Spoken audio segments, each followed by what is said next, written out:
Class 11th, the story We Are Not Afraid to Die If We Can All Be Together.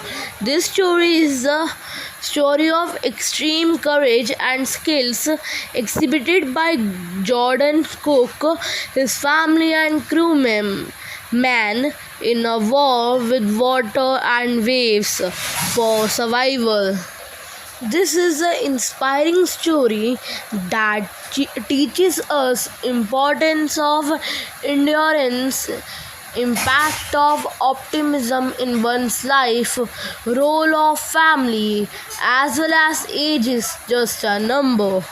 In this story, the narrator drives home the message that optimism, strong will to power, greed, determination, and the strong support of family can help one come out of any disastrous situation with success and enriching experience. To understand the story properly, first we have to recognize parts of the ship that is shown on the screen. Just analyze that part and we should continue then. The question can be come from this part that what was the preparations for the voyage, means what was the preparation for his mission. Answer was, for the past 16 years, the narrator and his wife had been spending their leisure time honoring their seafaring skills in British water. They had arranged a professionally built boat wave walker. The narrator and his wife had spent months fitting it out and testing it in the roughest weather they could find. Then, first leg of the voyage, that is, in July 1976, the narrator, his wife Mary, son Jonathan, and daughter Suzanne set sail for Plymouth, England, to duplicate the round-the-world voyage made 200 years earlier by Captain James Cook. They took the voyage in their professionally built ship, the Wave Walker. The first leg of their planned 3-year, that is 105,000 kilometer journey, passed pleasantly as they sailed down the west coast of Africa to Cape Town, South Africa. Before heading east, they took two experienced sailors, Very Vigil, an American, and Herb Siller, a Swiss, to tackle one of the world's roughest sea, the Southern Indian Ocean. The beginning of the trouble was second day out of Cape Town. They encountered strong gales which continued for next few days. Here, gales would mean that the strong waves and wind blowing very fast. Then, the narrator was not worried about the gale but the size of the waves, up to 15 meters as height of the main mast. That the height of the main mast, the height of the waves was too long that he was frightened, as the height of the main mast was the same as the waves. On December 25, they reached 3,500 kilometers east of Cape Town, auspicious weather, depicting bad weather, had a wonderful holiday with the Christmas Day. After that, weather continued to worsen. It didn't steady.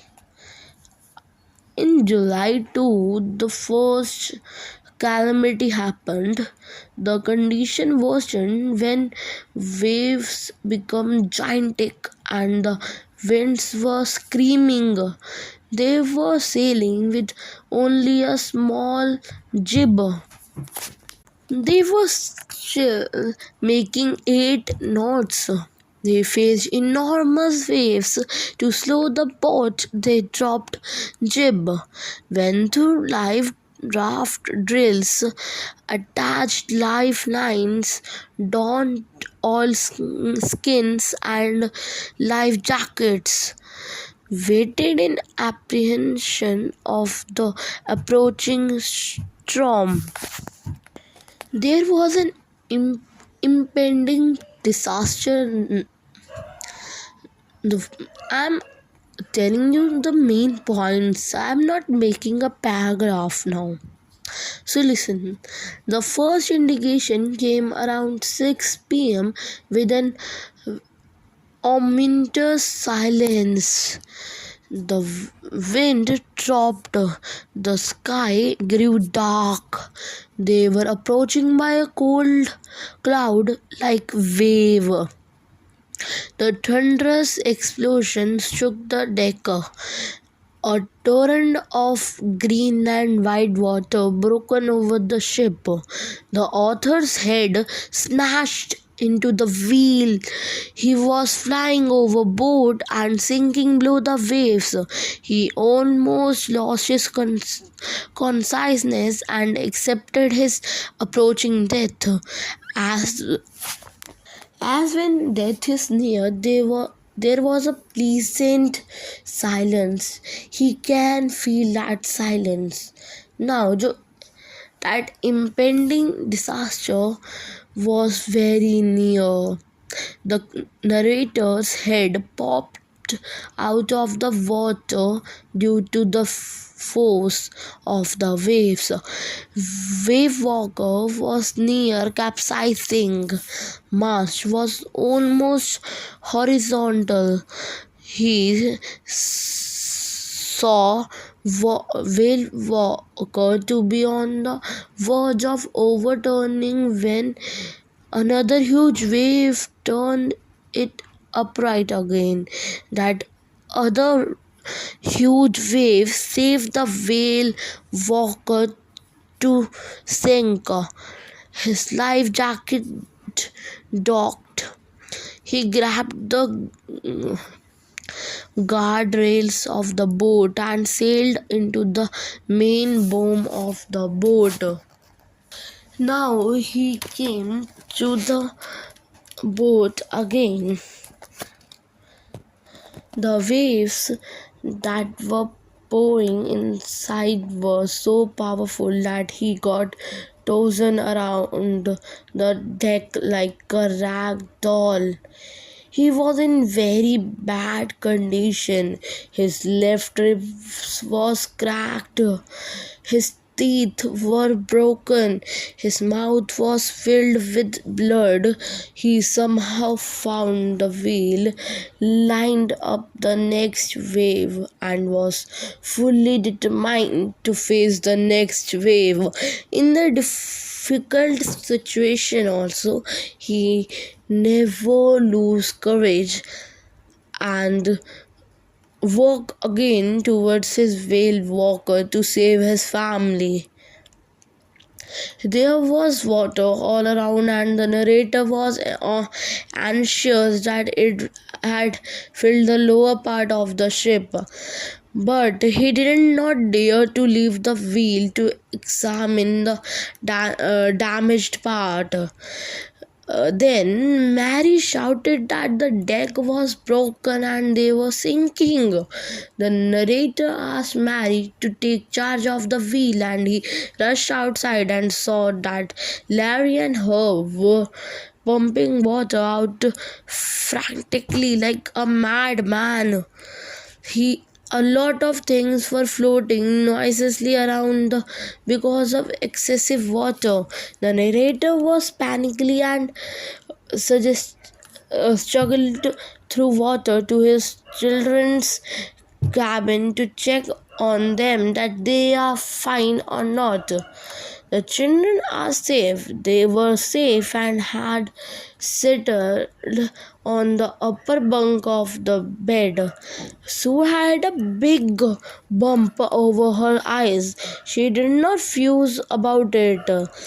She didn't make a more of it. He left the children's cabin as his chef conceit was to save the whale walker.